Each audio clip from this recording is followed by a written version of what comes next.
Naam, ni matumaini yangu kuwa ni mzima sana na unazidi kuenjoy time hii hapa. Sehemu pekee ambao unapata habari za kiburudani basi ni hapa.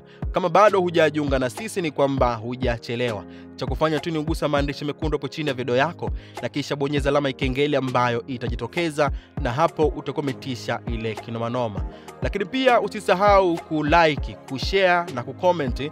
Hapo utakuwa pia umetisha ile kinomanoma, kwa sababu utakuwa umetoa maoni yako na pia tutafanyia kazi na kuyapitia kila moja kwa wakati wake. Sasa moja kati ya story kubwa sana ambayo imetrend sana kwenye mitandao ya kijamii ni kuhusiana na Gigy Money.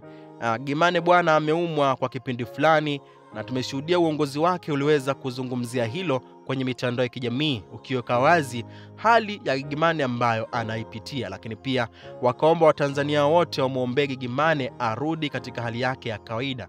Na hatimaye siku ya jana nilikupostia video moja ikionyesha Gigy Money akiwa na hali yake nzuri kabisa, lakini akiwa maeneo ya hospitalini kwenye kigari kile kibaskeli cha wagonjwa.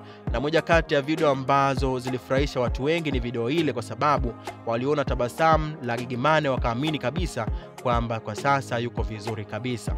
Sasa Gigy Money aliweza kuposti ujumbe baada ya kuwa sawa kwa asilimia zake ambazo naamini yuko sawa. Aliposti ujumbe kuhusiana yeye pamoja na mpenzi wake ambaye anaitwa Lick.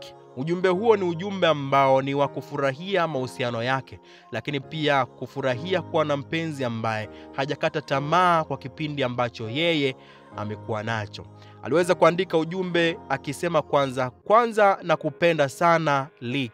Akamtagi mpenzi wake huyu ambaye nilifuatilia kwenye page yake, naye ni msanii pia wa muziki huu wa Bongo Flava, yani ni underground. Anafanya vizuri na nyimbo yake fulani ambayo inaitwa Mimi. Kwa hivyo huyu ambaye ni mpenzi wa Gigy Money naye pia ni msanii.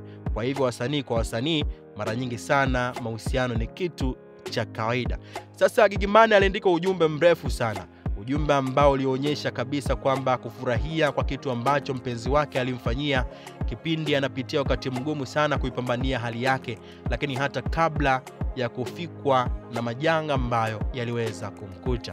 Gigy Money anakiri kabisa kwamba amekuwa mtu wa kunywa pombe kupitiliza, kuvuta sigara kupitiliza, lakini pia na mengine mengi ambayo kwa mwanamke hayaruhusiwi afanye, au sio picha nzuri kuyafanya hayo mambo. Anasema kwamba mpenzi wake huyo alisimama naye kila wakati, alimtia moyo, lakini pia alimkanya na kumkataza. Kila siku amekuwa akisimama upande wake. Gigy Money anakosea, lakini bado anasimama upande wake.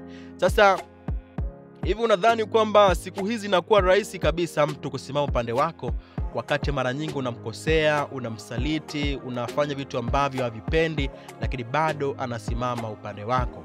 Gigy Money anakiri kabisa kwamba mpenzi wake huyu ambaye anafahamika kwa jina la Lick amekuwa akisimama upande wake mara nyingi.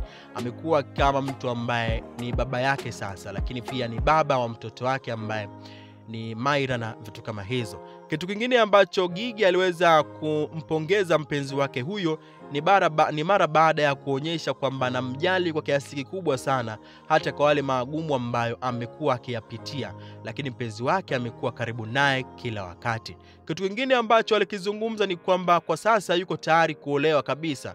Azungumze tu na mama yake na Gigy Money ili mwisho wa siku mambo azidi kuwa sawa, atoe mahari ambayo inatakiwa, kwa sababu yuko tayari, anampenda na amembadilisha kwa kiasi kikubwa sana Gigy Money. Kwa hivyo anaamini kabisa huyu ni mwanaume sahihi kabisa kwa upande wake.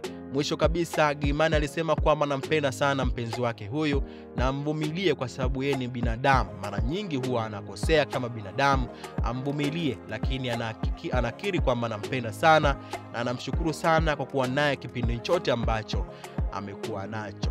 Bwana, kwa sasa hali ya Gigy Money ni nzuri kabisa. Amekuwa akizungumza hayo, lakini pia alizungumza akisifia pia huduma ambazo alizipata hospitalini na kusema kwamba walimhudumia kwa haraka zaidi, na mwisho wa siku akawa katika hali ambayo inaridhisha na yuko salama kwa sasa.